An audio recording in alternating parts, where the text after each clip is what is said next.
Να σας καλωσορίσω και εγώ όλους με τη σειρά μου. Να πω ότι είμαι πάρα πολύ χαρούμενος και πάρα πολύ συγκινημένος σε αυτή την ιστορική συνεδρίαση για το Δήμο της Μυκόνου. Σήμερα ξεκινάει τις εργασίες του ένα Δημοτικό Συμβούλιο εξαιρετικά ανανεωμένο. Να σας επισημάνω για όσους το έχετε μετρήσει ότι από τα 27 μέλη του Δημοτικού Συμβουλίου τα 20 είναι καινούρια. Αυτή είναι μια ιστορική επιτυχία για το νησί μας και για το Δήμο της Μυκόνου, για την οποία συμβάλαμε και οι τρεις παρατάξεις οι οποίες συμμετείχαμε στις δημοτικές εκλογές του Μαΐου. Το νησί μαζί με όλους μας, αρχής γενομένης 1η Σεπτεμβρίου και πρακτικά σήμερα, αλλάζει σελίδα, το ξέρετε όλοι. Εγώ, για να ξεκαθαρίσω τη θέση μου στα πρόσωπα όλων σας, βλέπω μονάχα συνεργάτες. Θα ζητήσω από όλους τη συνεργασία σας, τις προτάσεις σας και τη βοήθειά σας. Σίγουρα σε πολλά σημεία θα τύχει να διαφωνήσουμε. Ωστόσο, ο στόχος είναι κοινός, θεωρώ, και για τους 27 που συμμετέχουμε εδώ, καθώς και για τα δύο συμβούλια των δημοτικών κοινοτήτων που έχουμε.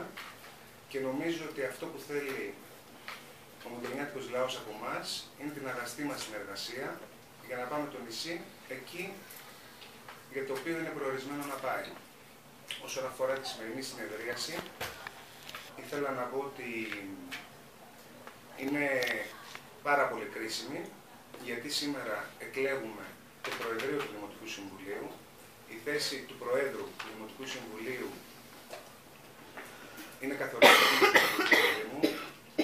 Αποτελεί στενό συνεργάτη του Δημάρχου και θα εγγυηθεί, όποιος εκλεγεί, αυτός που θα εκλεγεί πρόεδρος του Δημοτικού Συμβουλίου, θα εγγυηθεί την ομαλή συνεργασία των τριών παρατάξεων και την εύρυθμη λειτουργία του Δήμου.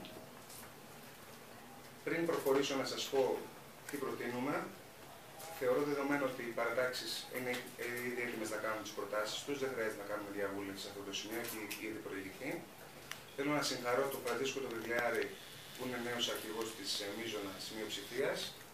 Δεν ήταν αυτός που είχαμε στις εκλογές, ωστόσο που προέκυψε από τις διαδικασίες της παράταξής του. Το εύχομαι καλό δρόμο, καλά έργα, καλή μας συνεργασία. Φυσικά και στην αναπτυγμή, αν και τα έχουμε πει εξ αρχής. Θέλω να σας πω ότι εμείς, σαν πρωτοβουλία δράσης, αυτή είναι μια παράταξη που προέκυψε για τις δημοτικές εκλογές του Μαΐου του 2014, για το ύψιστο αξίωμα του Προέδρου του Δημοτικού Συμβουλίου, ομόφωνα και με απόλυτη συμφωνία και των 16 μελών, τους οποίους εκπροσωπώ εγώ ως αρχηγός, προτείνουμε για τα επόμενα 2,5 χρόνια να είναι ο κύριος Λάμπρος Παναγιωτακόπουλος. Ευχαριστώ. Ευχαριστούμε τον